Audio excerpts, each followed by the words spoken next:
Shit. Mistus glanced down at the new stain on his doublet. The sudden jerk of the carriage caused him to spill some of the dark liquid from his glass as he sat up from his previously reclined position to dab at it with a kerchief, the deep red now staining that as well. Careless. And I'd only just bought this too. He looked down as the red creeped across the white fabric of the kerchief in his hand, oddly beautiful, the delicate cotton succumbing to the crimson thread by thread. Apologies, sire. We caught a rock in the road. I'll need to stop and check if there's no damage. That's fine. I'm not in any rush. Mistus readjusted once more into a relaxed position, looking out the carriage window at the growing woodland beside the road. The birds leaping and soaring between the canopy. A great performance of nature, only briefly interrupted by the balding head of the carriage driver passing by to check on the wheels. His mind wandered as he watched the forest, the chorus of birds guiding the dance of the shadows that crept from the tree line.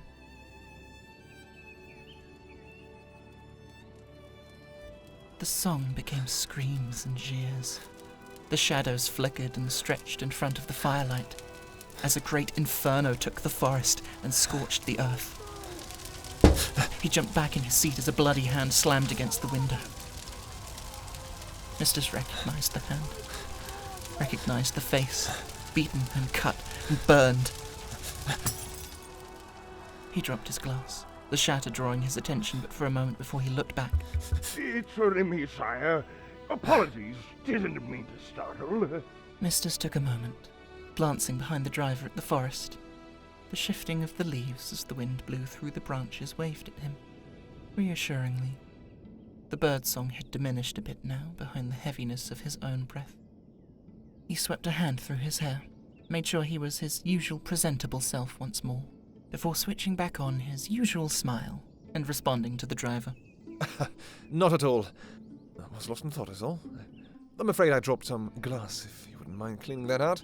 Wouldn't want anyone to cut themselves. Of course. Let me just go and grab the dustpan.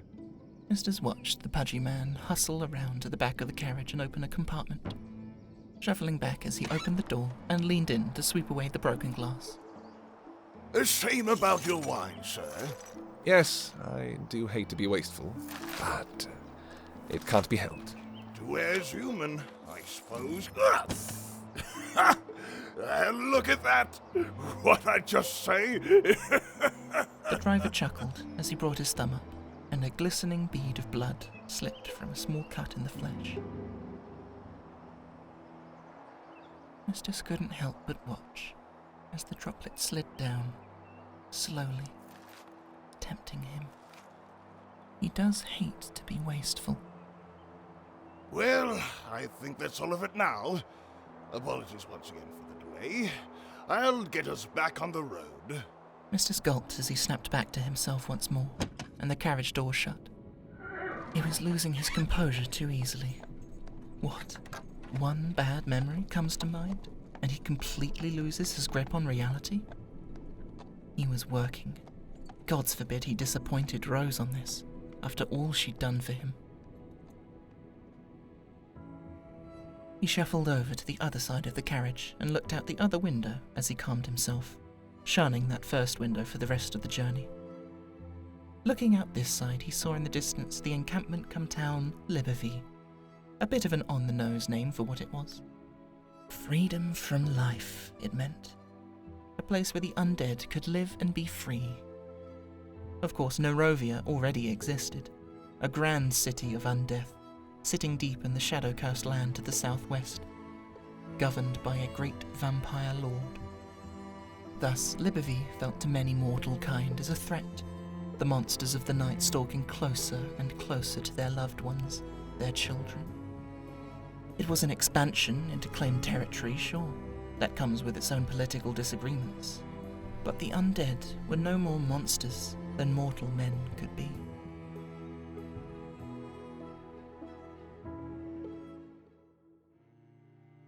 Blake was busy tending to the guests of the inn. With their small village sat at a crossroads between major cities, it made this a favoured spot for travellers to take a break from their journeys, get a warm meal and a drink. It was humble work, but it allowed him to provide a comfortable life for him and his son, Alexander. Surprised you not put your son to work yet, Blake. Young boy needs to learn some skill and discipline if he's ever to become a man. The half-orcish gentleman tapped the counter of the bar, signalling for another drink. I appreciate your candour, but my boy's just fine, thank you. Nothing wrong with letting kids be kids. Besides, if you had your way and I had him work in the bar, you'd run him ragged in an hour the way you're drinking. Nothing wrong with that either. Really though, you're making him soft.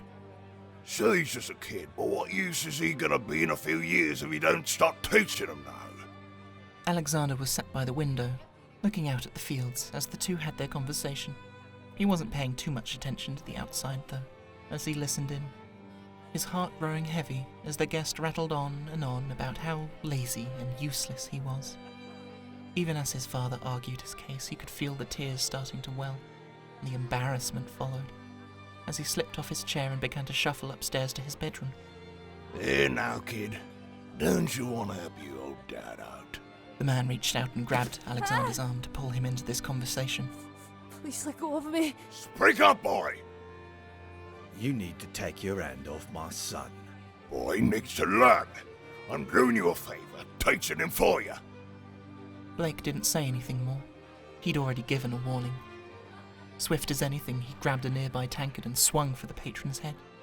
The rest went so fast, too fast for Alexander to keep up, as the wood and metal cracked against the patron's skull and he flew off his chair, letting go of Alexander's arm, and without thinking, he bolted out the front doors, tears streaming down his face as his father shouted after him. Perhaps what the man was saying was true.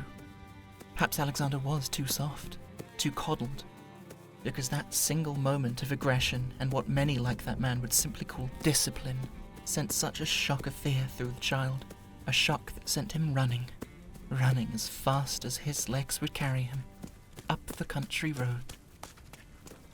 He just wanted to put as much distance between himself and that man as he could, until his father dealt with it and came to find him, came to tell him it was safe.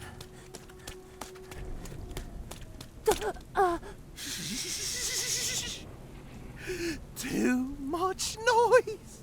You're too noisy, little one! Alexander froze as a shadow of a man loomed over him, a hand now grasping his shoulder, holding him in place as he continued to sob. Tiny little man, all alone.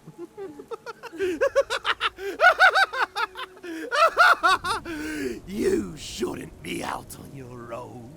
Alexander said nothing, did nothing. What could he do? The man's grip held him in place, his shoulder throbbing with pain simply from how hard the man held him. What treasures do you hide? What riches do you bring me? I don't have anything, sir. Liar! The man gripped Alexander's shoulder even tighter and threw him to the ground, the mud splattering as rain was beginning to fall. You're lying! Deceitful viper, waggling little tongue.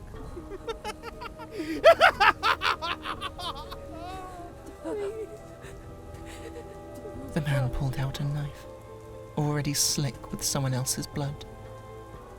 And then he took a step closer. Then another. Then another. Liar! Liar! Liar! Liar! Liar! Liar!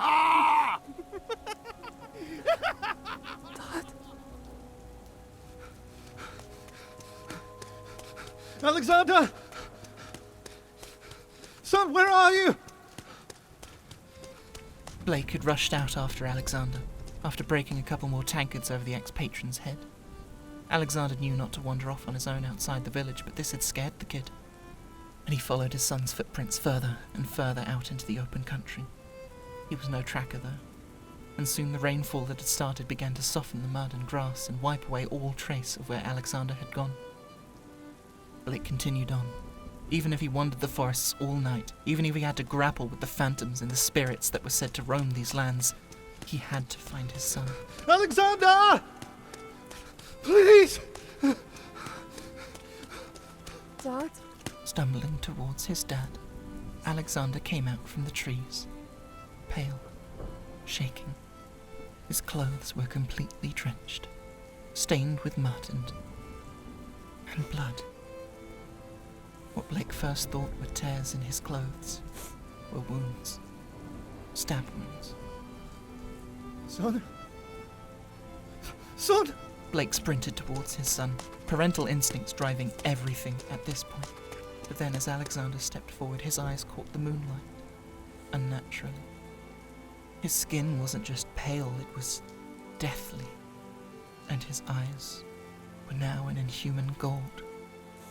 There was a moment's hesitation as Blake saw his son in this light, and recognized just what it meant.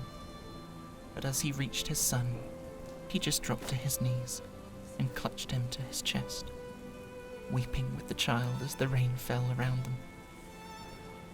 And Alexander simply fell into his embrace, listening to his dad's heartbeat and the cutting absence of his own.